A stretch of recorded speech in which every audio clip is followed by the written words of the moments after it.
Jokes विनोद video शेवटपर्यंत बघा आणि लाईक करायला विसरू नका. झंप्या आणि गंप्या बॉर्डरवर जातात. झंप्या अंगावर मच्छरदाणी घेतो. गंप्या, अरे हे काय? बुलेट प्रूफ जॅकेटऐवजी हे काय घेतलंस? अरे यार, डोंट वरी, ज्यातून एक ढास आत घुसू शकत नाही त्यातून गोळी कशी आत शिरणार रे? चिंगूच्या कॉलेजचा पहिलाच दिवस असतो. फॉर्म भरण्याचं काम सुरू असतं. सगळे रकाने भरता भरता चिंगू कायमचा पत्ता या रकान्यापाशी थांबतो. थोडा विचार करतो आणि लिहितो, कायमचा पत्ता facebook.com. पुण्याचे बापट काका म्हणाले, आज सकाळी चहा केला पण गाळणीच मिळत नव्हती. मग आम्ही सगळे मास्क लावूनच चहा प्यायलो. तुम्हाला म्हणून सांगतो, टॅलेंट इतकं भरलंय पुणेकरांमध्ये. दिल्लीत सकाळी दाट धुक्यामुळे एक भयानक दुर्घटना. 3 मैत्रिणी ATMच्या लाईनमध्ये उभ्या.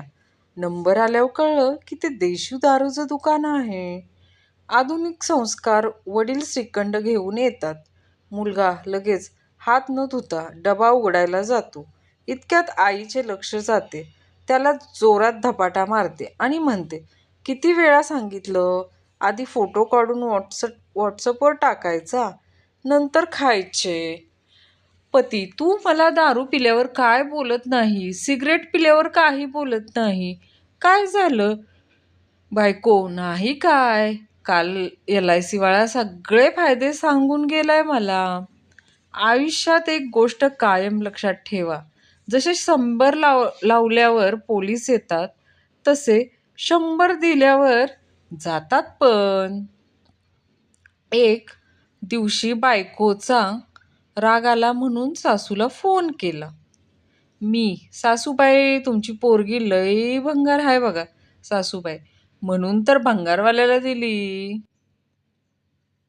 संता, मित्रा, तू फटाके लावतोस तेव्हा आधी प्रकाश दिसतो, मग आवाज ऐकू येतो, असे का? बनता, अरे मित्रा, आमचे डोळे पुढे आणि कान मात्र मागे आहेत ना, म्हणून. एक नवरा त्याच्या गरोदर बायकोला हॉस्पिटलमध्ये घेऊन जात होता. एक माणूस, तुमच्या मिसेस का? नवरा, हो. माणूस, प्रेग्नेंट आहेत काय? नवरा रागाने, नाही, फुटबॉल खेळाय तिने, व्हा बाजूला. सासूबाई, तुमच्या मुलीमध्ये एकही गोष्ट धड नाही, माहिती आहे जावाय बापू, त्यामुळेच तिला नवरा मिळाला नाही. आत्महत्येचे ना 2 मार्ग असतात.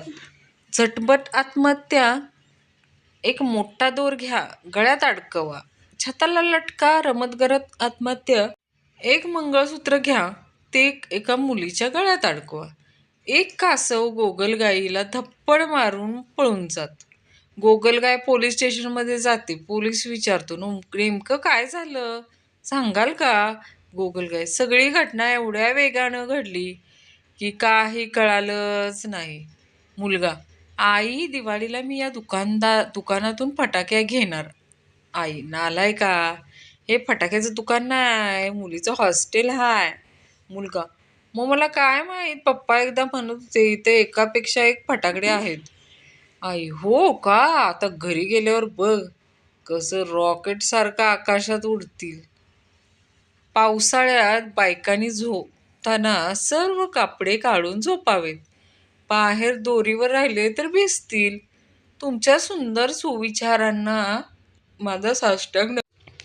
पती हॉटेल मॅनेजरला रूममधून फोनवर, कृपया करून रूममध्ये लवकर या, माझ्या बायकोबरोबर भांडण झाले आहे.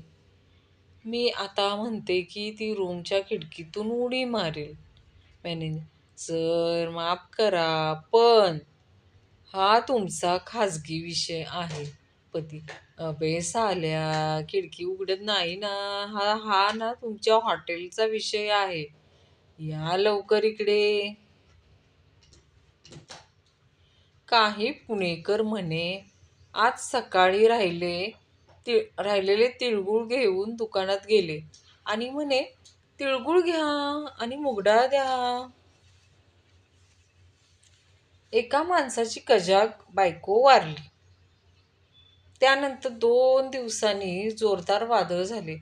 विजा कडाडल्या, ढगांचा गडगडाट झाला. त्यावर तो माणूस म्हणाला, ही बहुतेक आज देवाघरी पोहोचली. पशा, जर मी या नारळाच्या झाडावर चढलो तर तर मला इंजिनिअरिंग कॉलेजच्या मुली दिसतील का रे? गण्या, हो. आणि जर हात सुटला तर मेडिकल कॉलेजच्या पण दिसतील रे गण्या.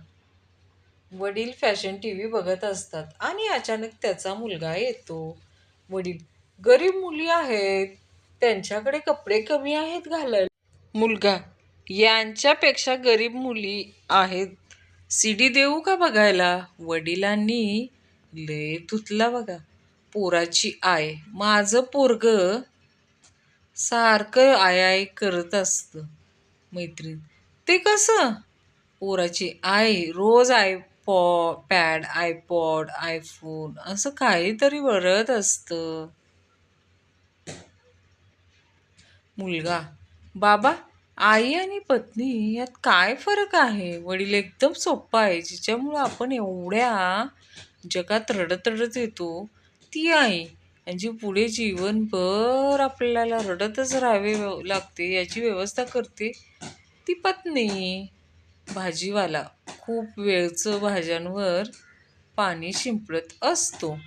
शेवटी वैतागून एक बाई म्हणते, भेंडी शुद्धीवर आली असेल तर 1 किलो द्या. एकदा मी माझ्या हृदयाला विचारले, प्रेम काय आहे? हृदयाने क्षणाचाही विलंब न करता पटकन सांगितलं, हे बघ, माझं काम आहे रक्तप्रवाह पाहणे. हे आउट ऑफ सिलेबस प्रश्न मला नको विचारू. जो एकटे जगायला शिकला तो जीवनामध्ये जिंकला. कारण डाळ भात लोणचं कोण नाही कोणाचं. विज्ञानाचा क्लास सुरू असतो. गुरुजी प्रश्न विचारतात. गुरुजी, अंड्यातून पिल्लू कसं बाहेर येतं सांग पाहू. बंड्या, गुरुजी, ते बाहेर येत नाही. येतं येतं यात काय विशेष नाही. गुरुजी, खरा प्रश्न हा आहे की ते आत घुसतंच कसं? गल्लीत एकाचा आवाज आला, 400 रुपयात आयुष्यभर बसून खा. मी आश्चर्यानं बाहेर बघायला गेलो. पाहिलं तर खुर्ची विकणारा ओरडत होता.